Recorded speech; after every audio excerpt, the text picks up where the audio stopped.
I guess everybody hates Ilya Samsonov. I don't know where you want to start with this. You see the topic bar there. Ilya Samsonov gets the hook. We'll start there. So Samsonov gets the hook, 3 goals on 4 shots. As a former player in this league who's been in a room, I'm sure, with terrible goaltenders and guys who have struggled at points in times, what was your read on Samsonov on Saturday? Was he bad? Was he good? Where did he fall for you? Well, he wasn't good, right? He's not seeing the puck, and what was it, 3 goals on 4 shots? That's not going to cut it.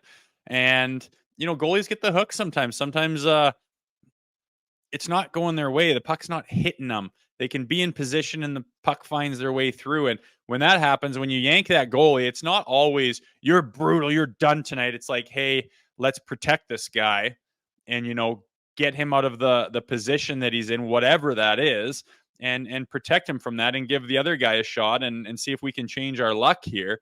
But I don't think the Sammy problem is as bad as people are making it out to be.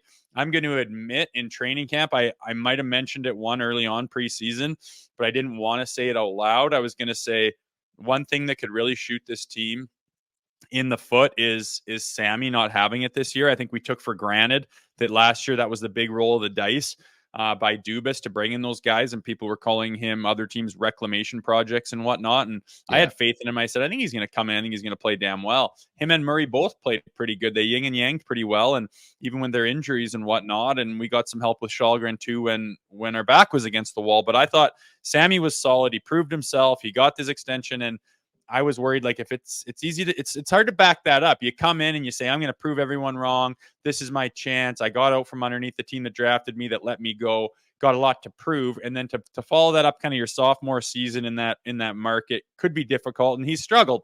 But if you look at a lot of the goals, he's screened. He's not seeing it. There's tips and deflections. You got to take that into account. It's not going his way right now. My biggest thing is everyone's like, Wool's net now. It's Wool's net now. He's earned it.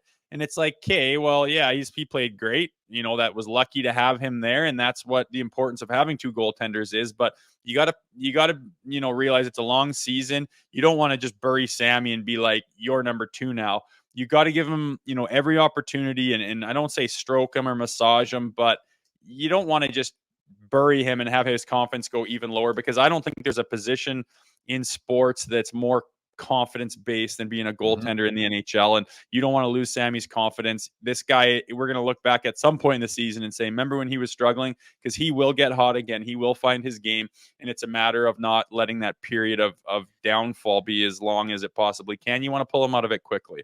I was perplexed, man. Like, when did this hatred of Samsonov start? Like, considering the season he just came off of and his importance to this team, and granted he got hurt and Wall comes in the Florida series, but like, he was really good last year. Like, I don't want to be like that Samsonov apologist. Like, I felt like myself, I was like publicly backing this guy for some reason, like I was a defendant or something over the weekend. But I just couldn't believe that 4 appearances into his season, his second season with the team, and people are writing him off. Like, and I get it's part and parcel because people are really, really excited about the young guy they have behind him and Joseph Wall, who it appears is ready to take that next step. I thought he was excellent in relief. He didn't let the next goal. In fact, he didn't let another goal, right? Makes 29 saves in that game. He was really good. There's no doubt he's got a bright future. But I'm just not a big fan of burying Samsonov. Like, I think he is so important to this team. And last time I checked, I looked around the league and like every goalie's struggling. It's not just Samsonov. Yeah, it's the problem with this market, man. It always has been. They get on their guys way too bloody hard when they're not doing, exactly what the market, when the fans want. It's a bad way to be. It's a bad look. You want to be a quality fan and a useful fan, and you have passion for a team, and you love an organization and follow it with, all of your energy, then do it right and have some faith and support the team. And bring them up when they don't have their best. There's not a team in the world that has their best every single night. And like you said, their memory is so short. Sammy's been great for us. He's a good addition. He's a big reason we got to the second round for the first time in 19 years.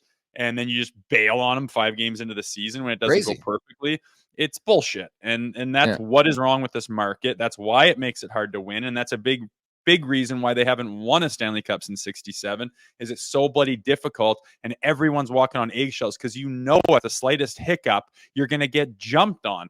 And that's what, when I started doing this job, I thought to myself, man, I want to expose that a little bit because I don't know if people understand that. I've felt it myself. And I Mhm. look at people who had a hell of a lot more important jobs on the roster than I did when I was playing for the Maple Leafs and say, my God, that's a tough job to have. That's a tough cross to carry. And you look at the guys going to their, the rink in Florida and their flip flops, they just don't feel that ever.